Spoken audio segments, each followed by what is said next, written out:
स्वतःच्या गर्वाविरुद्ध बाई जरी लढली किंवा जिंकली जरी ना, तरी तिच्या विजयाचं ना कौतुक होतं, ना तो साजरा केला जातो. उलट ती लढलीच कशी असं म्हणून तिचं जगणं अवघड करते.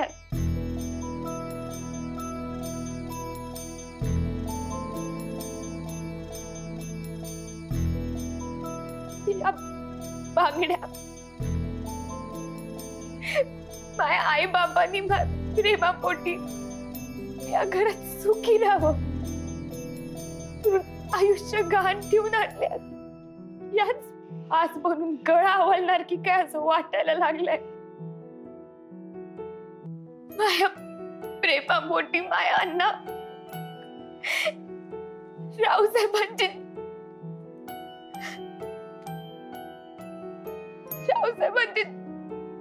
चप्पल चाटायला तयार होते.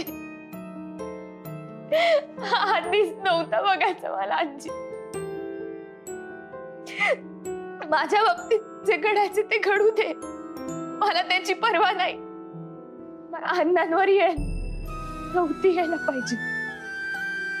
आजी हात पाय गळल्यासारखे झाले.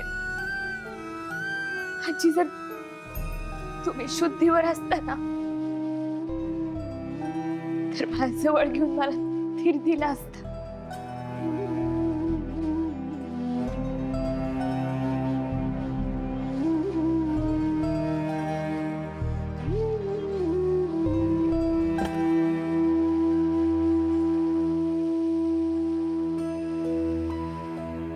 माझ्या घरचे गेले ना? नाही, अजून त्यांना थांबायला सांगितलं. हो, तुम्ही त्यांना कशाला थांबवलं? जाऊन द्यायचं ना. कळत कसं नाही? हे बघ, मी नाही थांबवलंय. आय मीन मला आवडलंच असतं, पण युवराज म्हणाला की थांबा. काय? हो, म्हणजे युवराजने खूप आग्रह केला आणि तो असं म्हणालाय की दादांची आणि त्यांची तो भेट घालून देणार. भेट? अहो, कशासाठी? काय चाललंय मला काहीच कळत नाहीये. भाऊ डोकंच झाले ना. मुक्ता, रिलॅक्स, शांत हो. हे बघ, आता काहीच वाईट घडणार नाहीये. काहीच ऐकायचं नाहीये आणि काही चुकीचं घडलं ना तर मला सांगू पण नका. मुक्ता,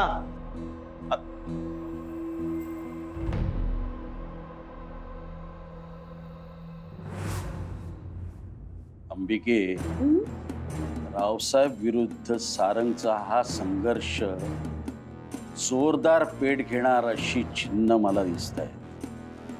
आणि ह्या आगीत आपली आहुती जाण्यापेक्षा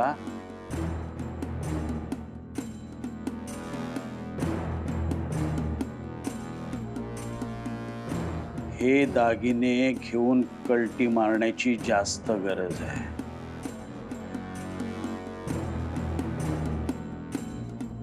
आणि हीच ती योग्य वेळ आहे.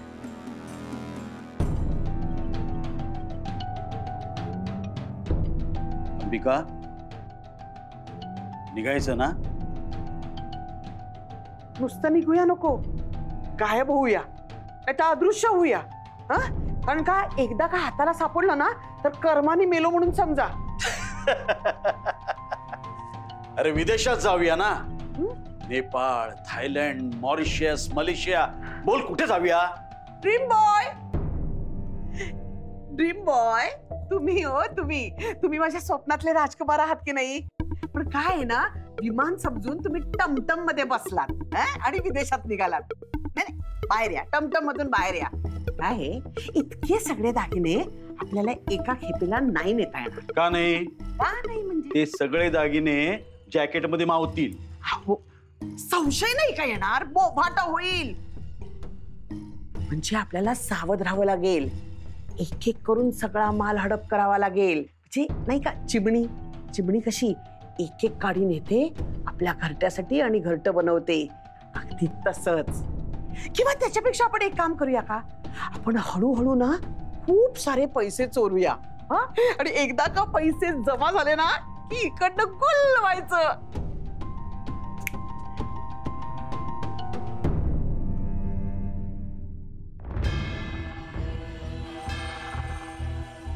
मग या चिमणीचा हा चिमणा या काडीपासून सुरुवात करतोय.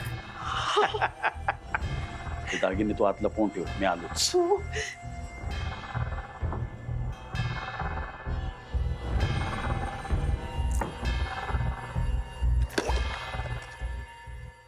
थांब.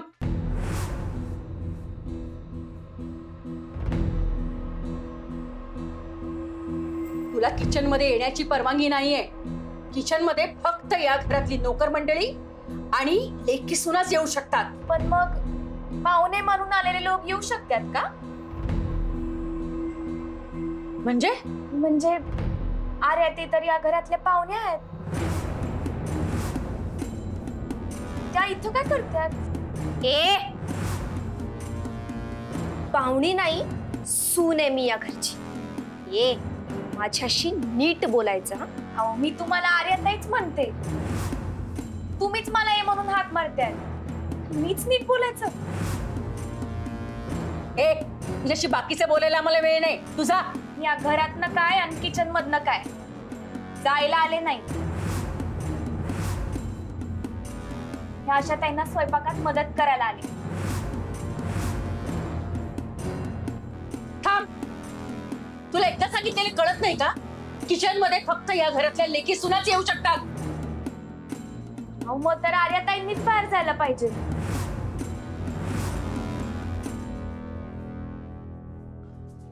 थांब.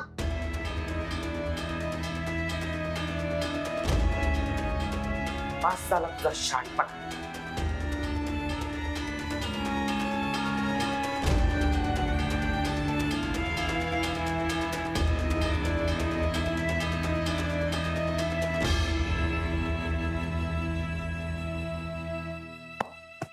शाबास. म्हणून मी बिंदास्त असतो. एखादं काम तुझ्यावरती सोपवलं की ते यशस्वीरित्या तू पार पाडणार खात्री असते मला. त्याच्यामध्ये ती ऊर्जा आहे, दूरदृष्टी आहे, हिंमत आहे. माझा वारसा पुढे कोण चालवेल? तू. नाही तर आमचा सारंग. नासका कांदा कसा काय निघाला कोणास ठाऊक. नाही पण आर्यामध्ये ते सगळे गुण आहेत बरं का. तुझ्यासारखीच आहे ती. माझे सगळे गुण आर्यात उतरलेत. हुशार, बुद्धिमान, हिंमतवाली. कधी कधी वाटतं आर्या ही मुलगा म्हणून जन्माला यायला पाहिजे होती. तसं झालं असतं तर एकीकडे आर्या, एकीकडे तू असा मस्त वाघासारखा फिरलो असतो मी. दादा, एक विचारायचं होतं. आत्मारामला आपण कशासाठी? तुमच्या डोक्यात नक्की काहीतरी खास असणार. बघायचे. विरोध होऊ न देता स्वाभिमान कसा चिरडायचा दाखवतो मी तुझ्यासाठी. एक नवीन धडा. चल.